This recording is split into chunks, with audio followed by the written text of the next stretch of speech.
Hello and welcome to Working Title. I'm Ryan Fring with the BitLife Show. Mighty Morphin Power Rangers over there. Tyrannosaurus. He's a Texan all of a sudden? Tyrannosaurus Rex! Why? In this episode, we talked with Julia Smith about producing, and she actually produced a 72-hour film project that we just completed 2 weeks ago. Yeah! No one can see what I see. It's glorious. All right. Here we go. Oh, I got it. It's morphin' time.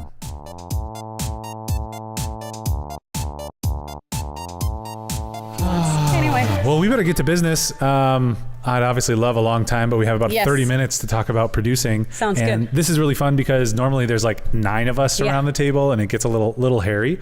So this is nice. It's intimate and there's just the two of us. Yes. I like it. So me too. I can pick your brain about producing and that type of thing. So, I mean, mostly I'm curious, like, why in the world would you want to do? It scares me. Does it really? To produce. I mean, I did it because I needed to, but never on something of that scale or, wanting to do more of it because I couldn't get enough of it at work. So maybe start there. Like, let's see. Well, part of my personality is that I like to do a variety of different things. So I get bored doing the same thing. And so what I enjoy about producing is that there's always something new. There's always something new to learn. There's always something new to try. Being on set is really fun. So for me, and I talked a little bit about this in the first Working Title episode I did, but I'm not outwardly a super creative person. Like, I'm not artsy. My sister's got like all of that gene pool and I didn't get much of that.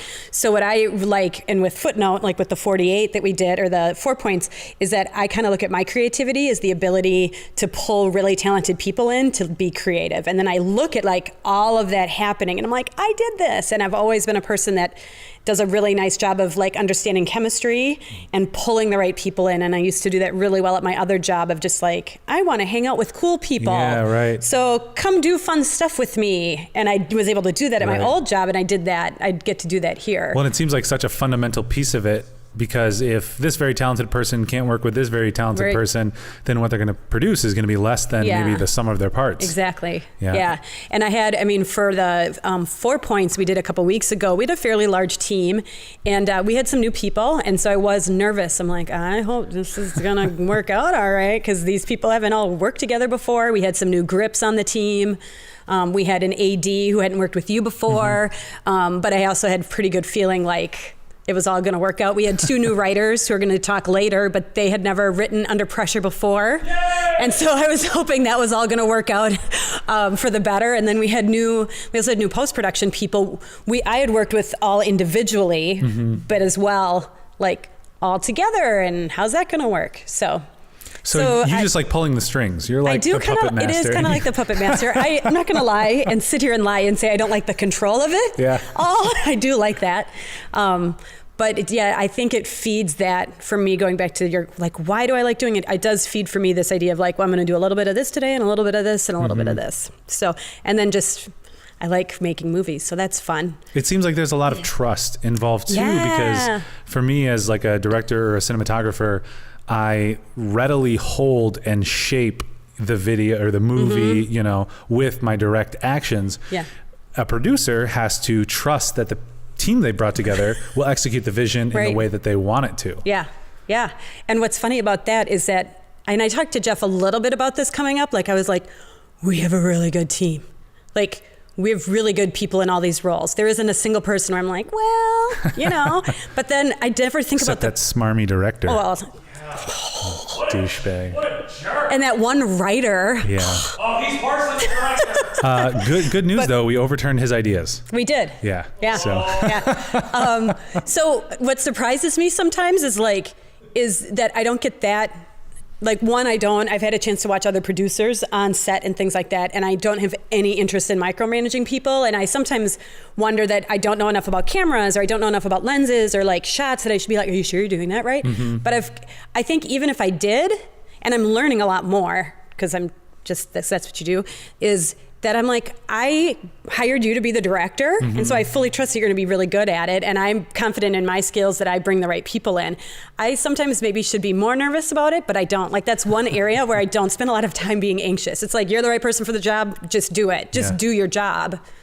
And I got other shit I got to worry about. Right, and yeah. I feel like producing, you have to be able to do that, because if you can't, then you're not going to be a successful producer, because you're going to be worried about how they're doing what they're supposed to be doing, instead of pulling it all together and making it, greasing any wheels or, making it a smooth process. So especially with like learning, I think that could get dangerous if you suddenly had a lot of knowledge in cameras, you're like, why are you doing it this way or that way? And that's something that, as I direct more, I've found too, where I have a very visual style, I have to step back and communicate it as a director, not as a DP or a camera operator, where I'd be like, okay, what's our settings? Can we pull up the ISO and make sure that we have this focus this way? And instead take a step back and think, okay, from the directing position of telling people the vision, how can I better communicate that? And it seems like that's really important for producing as well. It is. And I feel like and I'll just use the 4 points. If I had my hand and was like, now what are you doing next? Or why are you doing that?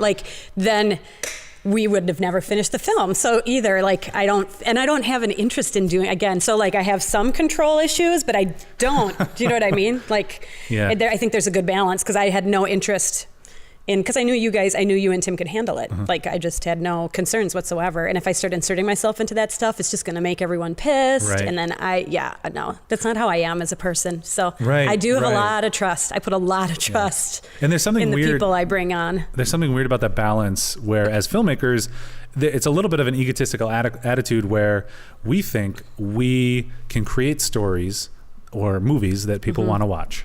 Right. So we're essentially kind of forcing our creativity on other people. Like, you want to watch this, I think this is going to be important for people to watch, or hopefully they'll be entertained.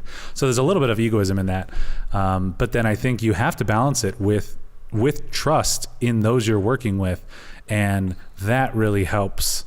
You can pull it together, you have the ego, you can make things happen, but then you can trust, and, the ego kind of steps out of the way, and people can do what they're good at. I kind of feel like I create space to have that happen. So I'm also holding space for everybody. And I did like Sunday night, there was you and the DP and the actor. And we were all exhausted, to be clear. This was our 14 and a half hours. And I was finally guys, shut up and do what I want. Don't talk to me. and oh my gosh, it was so, and I was like, guys, we had to be done at 11. And part of my decision in doing that was I know you can do it. If I didn't think you could do it, but I'm like, I know you can do it. We have to be done, because I'm looking at our grip, who was there for his his second 15-hour day. And I'm like, we got to get all this gear out of here. I'm like, we have to be done. Right. We have to. Right. So that's when I do insert myself into a production, because we had to. Or you weren't even there for earlier in the day. This was awesome. Next time I'm having a dedicated craft person. Word to producers, get a dedicated craft person. Don't think you can do it, because it's a mistake. Because you can't. So at 10 o'clock, you are over here shooting, but we have second unit going. And so John says to me, we should get the fire department here. We should also get some extras. And by the way, I have to go buy lunch. And so I'm like, okay, we need extras. Such a diva. Oh, and then we had no power running over there. So I'm solving that fire. And then Jordan's like, I'll figure it out. I'm like, awesome, Jordan, figure it out. So then I'm like, okay, I have to be at 3 places at once. So I run over and I try to get some extras. And they're like, yeah, we'll do it at 11. I'm like, sweet, I gotta go. So then I go back and I realize, I look at Corey and I go, Corey, I am needed in 3 places, but I can only do one thing. And I had to decide that, in the moment, that I couldn't do all of those things, and that they're actually... And prioritize. Right. And that the second unit, there were 4 extremely competent people that could step away from what they were doing and get those extras if they really wanted. And the fire department was not going to happen. So I'm like, Corey, what do you want me to do? And he's like, go get lunch. I'm like, yes, that's what I think too. And I left and got lunch. And then, so what was great about that too is that on this particular shoot, we all agreed. And then Jess too was there, and she's like, yes, lunch is more important. So what was really great about the production was we didn't have any of those disagreements. There wasn't that any fundamental just saying, I'm not going to do that. This is what I want or whatever. So that was really, Which we've really nice. experienced before. We have, yeah. Yeah, at various levels. But so that was also what made the production, like Corey would come to me about something and I'd be like, yes. He goes, yeah. Like we agreed about everything. And that was really awesome in terms of prioritizing and when do we need to have things done? What time do we need to finish this? Those kinds of things. Right. Well, and I think... Which goes to personnel again. Totally. Yeah, and I think there's a lot of maybe similarities with improv where there's more of a yes and energy where it's not very productive to be like, no, or, turn 180 and do the opposite. But to say, okay, we'll do that, but like to steer it in the right direction or to, give it, figure it out. You got to be done at 11. Yeah. Okay. Discussion's over. Shoot it this way. Yeah. Likewise, working with Corey as our AD, that I'll just keep shooting until I'm told I can't anymore. Right. And he gave me a little bit of a leash, which was really great. But we would negotiate, which was fantastic because I was like, okay, we need this. I definitely need these two, and these other two I could maybe do without. And he's like, okay, let's do them. But then we just got to move faster. He would negotiate with what he was dealing with and always tried to positively take whatever issue or whatever I had and go from that. And so that's what I was thoroughly impressed with was all the people that you pulled together were able to do that. Were able to collaborate and first just be friendly. Because everyone's donating their time. Exactly. But then also be professional. Right, and not waste people's time. I mean, so when you're looking at something like this, like the 4 Points, it's a full weekend. People are really busy. People aren't getting as much sleep, getting more sleep than a 48. Right. And so I think you want to, also create a positive environment and make people want to come back.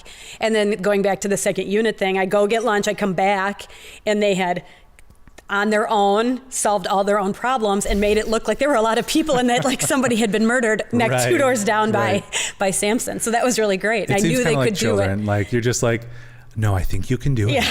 I have faith in you. And then the other thing I wanted to do, I think I said this to Corey, I was like, I want next year to have a PA follow me around and make a tally of every time someone says my name. Julia. I think at one point I heard my name called 3 times from 3 different people. I'm like, who do I go to first? And you should figure out who's calling your name. Right. Be like, Ryan, you're really dependent and I'm happy to help. But I didn't have enough time to think about who that is. And I'm like in priority of like, whose voice am I hearing? I'm like, well, Corey is going to be at the top of that list. If Corey needs me, I'm going to go first. But that was really like by Sunday at 10, kind of that moment. I'm like, how many times has my name been spoken today? You could also have somebody who's a second Julia who can send off on tasks. Like, second Julia, I can't deal with this. You go take care of this thing. And Chris, actually, Chris was my second Julia. Oh, that's right. Yeah, and he did a really nice job of us like tag teaming things and him being like, you want to do this? Do you want me to? How do you want? And that was great. And again, we got along really well and it all worked out that way. That's actually something that I really, really liked in this project was people stepped up when we needed somebody to step up. Yeah. And they didn't offer when we didn't need it. Because that can be obnoxious when, everybody's got ideas, but we have specific roles so that we can more efficiently produce the project. But when, somebody lower down on the list starts chiming in with ideas when we're working with an actor or something like that. Yeah. At all. It was really great. And you're going to get to talk to Jess later. But like one of the things, this just goes to awesome people, was like how she transformed this space into a journalism, like a newspaper and an apartment in like an hour. Yeah. Like we left. And those desks are heavy. Those are heavy. Right. Yeah. And just like, I said, here are your people. Yeah. Take them. And they were all great. We had some PAs like Matt who like let's do this. Hung around. So over there, you'll see there's a bathroom in the center and shelves on the left. That was where our office was. You might recognize some of those walls. The newspaper office, yeah. And then I'm going to step away from our set, and I'm going to show the set. And this is where our apartment was. And this is where, I'll let you do that first. Oh, who's it? There's our writer, one of our writers. So, which goes to, I think one of the things also that's interesting about the 4 points, I don't know if you can cut this out, Jeff, if you want, but what I wish when we submit the film, what I wish they would do is give us more opportunity for production notes, because I feel like sometimes all of our hard work, and it's okay, all of our hard work goes unrecognized because we do it so well. So like the newspaper office is that space. It didn't look like that. Like it looked like we were just in an office, or like the apartment is this floor. And to like be able to send that stuff in so that the judges can be like, holy crap, they did a lot. Like, I just think that appreciate the filmmaking, the energy that went into that, and like all the 3D and some of the special effects that were done that maybe looked like practical that weren't. So. And we have a time lapse that we're going to show right now of the first half of the setup. Then they unplugged our time lapse camera and heated it for a light. It looked so good. It was so cool. Too. It was so good. Yeah. So we'll show that. Now, was there anything like with post or with the idea? Were you ever not confident or a little uneasy about any of the choices creatively? Or so I think I remember having this discussion on Monday. So when we did the Unpossessors, the Monday after when we were all in post. So when I did the Unpossessors was my first chance really producing on my own. And that was a 48 we did in Milwaukee. And I was also acting in it, and will never do that again. That's the worst. Like never ever have a main role.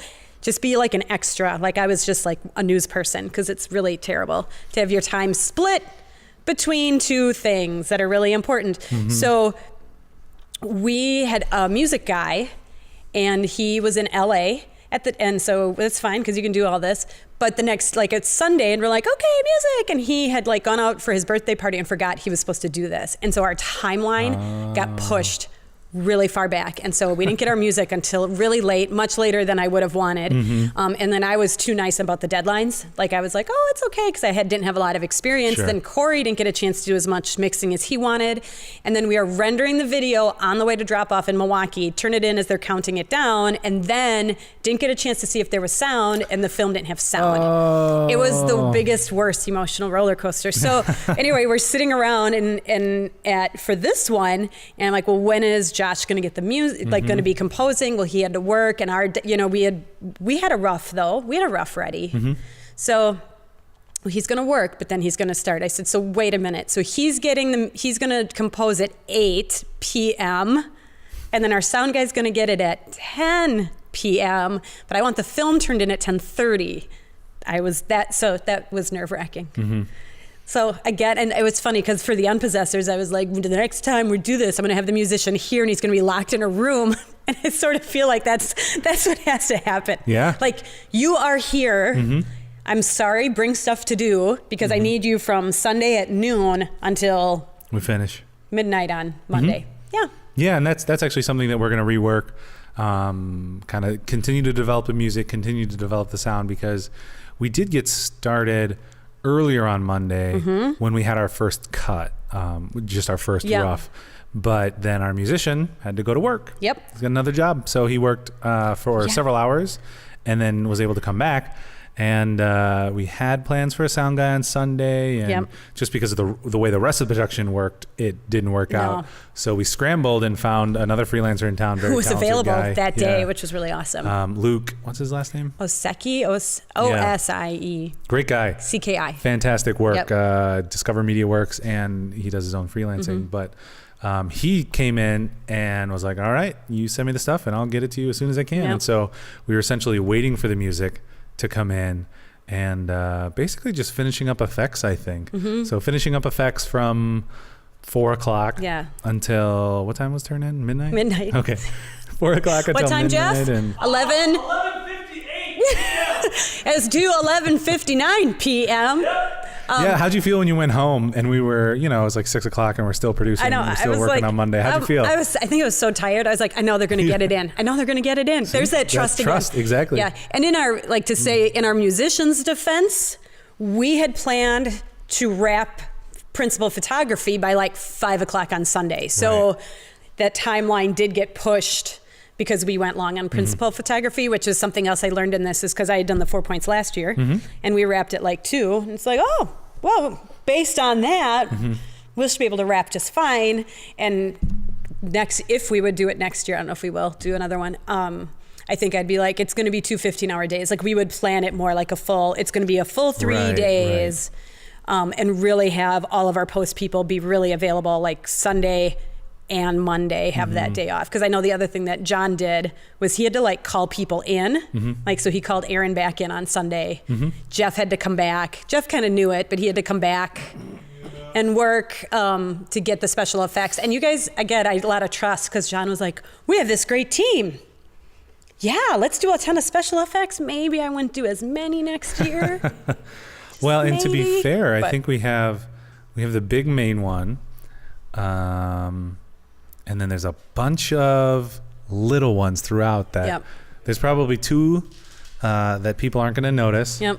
There's the one that we exported to a phone and we filmed the phone, so you don't see it that clearly. And I think that might have been one of the hardest ones. Yes. But that we were really smart. We shot that first. Right.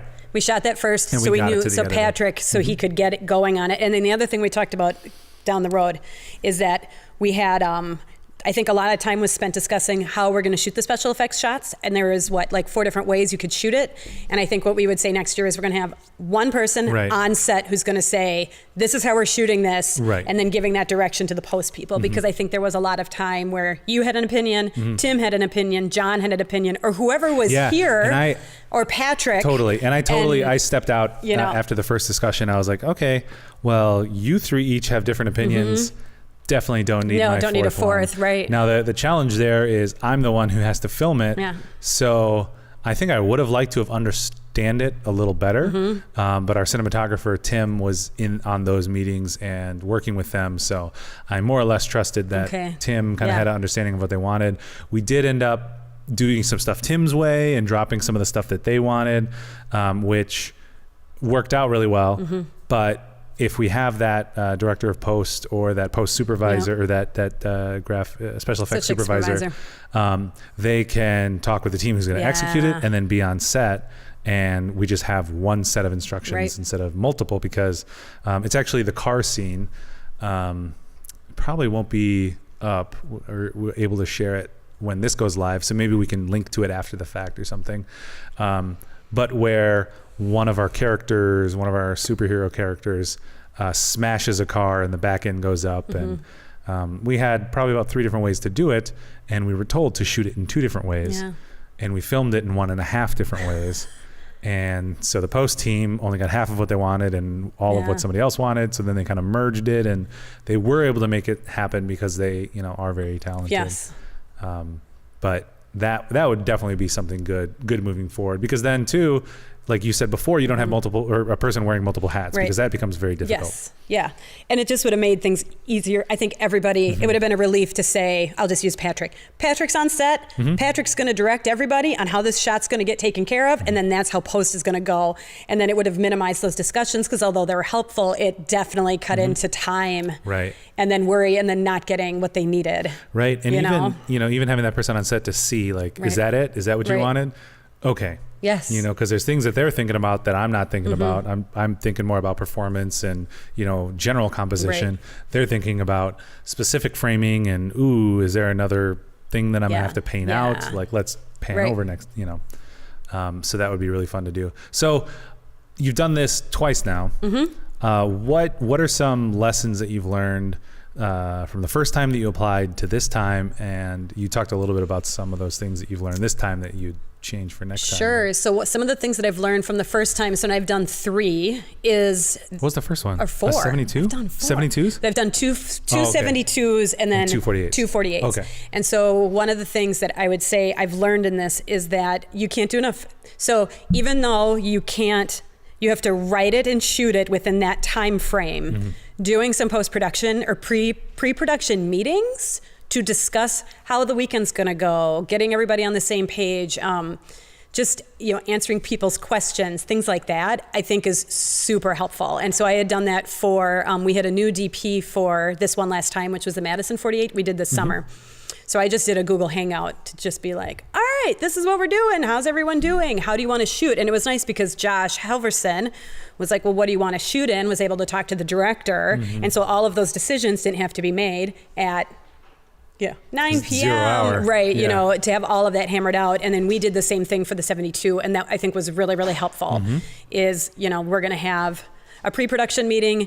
We discussed some of the genres, like, okay, genres and locations, things like that. Right. And it was really, really helpful. And I think for me, also had a chance to see the team working together a little bit and going, oh, this is going to work. You know, this is going to be really nice.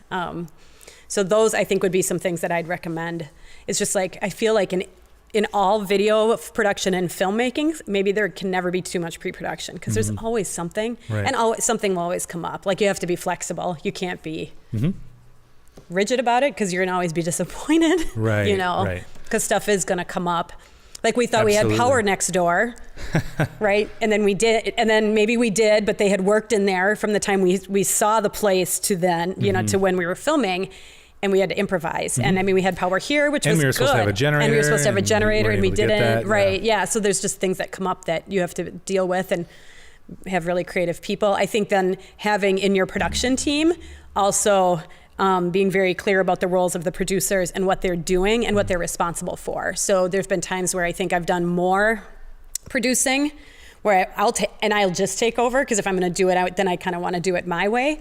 So what I liked about this particular one was that I got to literally be the boss. Like, Yeah. I was the boss finally, Right. and I didn't have to be a co-boss. I was the boss, Or co-sub boss. Right. Co-boss sub. right? Or like I'm the associate producer, but I'm doing a lot of producing, even, Right. you know, some of those things. So I did enjoy that. But Chris was awesome, and he did a really nice job coming on board. I think doing something that he was happy to do in a different kind of role, and he did great. So I think I would like to be the boss again. Wouldn't we all, Julia? I know, but there's only room for one producer. Yeah. No, it was great. I'm looking forward to, I think all of us are looking forward to doing something that's not going to take, that we only have 72 hours to do. Although it was hilarious because there were times over the weekend where like, well, shit does kind of hit the fan. I mean, not maybe in the way that we didn't finish the film, but like shit comes up and we were going kind of long and there was always comments of, I'm like, well, when we do this next year, and at one point you're like, well, when we do this next year, and Jeff and Max maybe at one point were like, well, next year we're gonna, and I'm like, you all want to do this again? This is insane. We poor David and Marianne, who were were rock star actors. We're supposed to leave, you know, Sunday afternoon, are still filming with us at 10 p.m. on a Sunday. And they're like, no, it's fine. It's totally cool. And then they're like, thank you so much. Can't wait to work with you again. I'm Right. like, really? You want to work with us Right. again? And they do. They want to work with us again. So I think having passionate people, and that was something else I think that everybody was really, like the core team was like, you guys, I mean, you and Tim never left the set. I don't know how you did it. You're orthopedic crazy. shoes. Seriously. Like, I don't know which camera's on. and monsters, I don't know. Like that to me was really, and then too, like everyone's efforts, Monday night, John's effort, Jeff's effort. I mean, Jeff stayed up until like 5 a.m., whatever, 7 a.m. on Friday night. Yeah. Set to, you know. It's cool. We'll talk about it. You'll talk about it in 15 minutes, but that level of commitment is really impressive. So Yeah. that makes me want to work with everybody again. And Stephen Thompson. Stephen He frickin' was Thompson. the grip that stayed until the end. So Yes. he gets mad props. He Mad gets props. Mad prop award. Yep. And then, Tim also stayed until Monday and helped us get the studio back in order because it was And just he a wreck. organized all of the gear. So he separated out like Jordan's gear and Brian's gear and Red Star and our gear, and he did it, and his gear because he brought a ton of stuff, and it was Right. perfect. And then he, who else do I have to give a shout out to? There was one other person. Oh, I'm gonna feel like a jerk if I can't think of who it is. We'll just cover our bases. Firstly, we'd like to thank everyone. Right, every single person who did it. But yeah, Tim did an awesome job helping with all of that because I could have figured it out, but it would have been like, what's this called? Yeah. I still don't know what the names of everything. Just think of some kind of dirty or inappropriate name. That's true. Probably That's what true. it is. Scraps. I learned that there's scraps. Yeah. Don't know what that means. The bull prick. Yes. It's a big pin. Right. Yeah.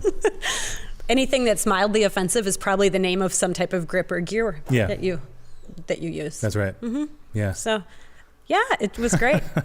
So you want to do it again? You want to produce something What I would like to do next is shoot a short film. So go ahead with another short that maybe would take 2 to 4 weekends to film. You know, do that really well. Nice job editing, music, that kind of thing, and get it into film festivals to drum up a little more knowledge of who we are. Because I think instead of a 72-hour film, we'll do a 72-day. 72-day. Yeah. That'd be great. Yeah. A little over 2 months. Yeah. That'd be perfect. Like to say over a 2-month period, we're going to film 4 weekends total over 2 weekends. So it's not crazy. Right. And then do a little more with like food sponsorships, maybe a Kickstarter. So like ways to have kind of learn the business side of it too, of getting money to pay for craft services and maybe pay people a little bit, or maybe some actors. Right. So kind of start branching into some of that. You hear that, actors? We want to pay you money. We want to pay Marion and David. Max, we said the writers. We didn't say the writers, guys. Oh. We can find writers. They're a dime a dozen. Yeah. You're a dime. You're a dime bag. That doesn't make sense, Jeff. You're drugs. All right, well, it's 5:45. All right, We got to get you out of here. I got to go teach. Anything else you want to impart on Yoga. our listeners and viewers? Any other knowledge or wisdom? Or I'll just keep asking questions. I know, and I would stay answering them. No, I think you have to find good people that you enjoy working with, and you have to have passion. Like if you're not excited to do it, then and then it just blows my mind how hard people work who have passion for it, because everyone busted their asses, and we're so happy. And just hung around and waited hung around until they could do stuff. Just waiting around. I'm like, can you Right. help us? Sure. I mean, it was really amazing. Yeah, So the attitudes are really great. yeah. Really great people. Good job. Yay! We did it. Thanks, everybody. Yeah, let's plug all your stuff real quick, Oh, and sure. then you can go. Okay. So what do you have? So Couch of Characters, and that's Madeline and I analyze and apply marriage and family therapy techniques to film, movie and television characters, someday maybe literary, and you can find us on Twitter as @CouchCharacters and Gmail, couchofcharacters.com. Or Gmail, I mean, Couch of Characters Gmail. We are hopefully going to release our 2nd and 3rd episodes very, very soon, and keep filming some more. So, and then if you want to find me on Twitter, I'm @Julesy Smith. @Julesy Smith. Yeah. All right, and I'm, what am I? I was going to say Shoe know. John Maker. That's not No. me. @Ryan Fring or @The Bit Life Show, and tune into our other show, 1 Minute Gamer, and hopefully we'll get some more Bit by Block. I'm going to start doing a little bit of Twitch streaming again now that I have an Xbox One. So I will stream Battlefront if I have an evening where I'm not here doing crap. So we did it. Thanks, everybody. Woo!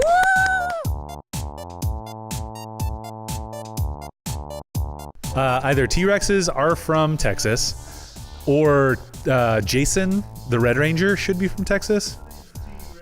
I don't know what's happening to him. Play the music. Produce. Produce. Make things with people. It's really fun. Yeah. In the sun. Produce things. Vegetables and onions and avocados. Maybe we'll have it up later. I don't know how it works. This watch will tell me. What?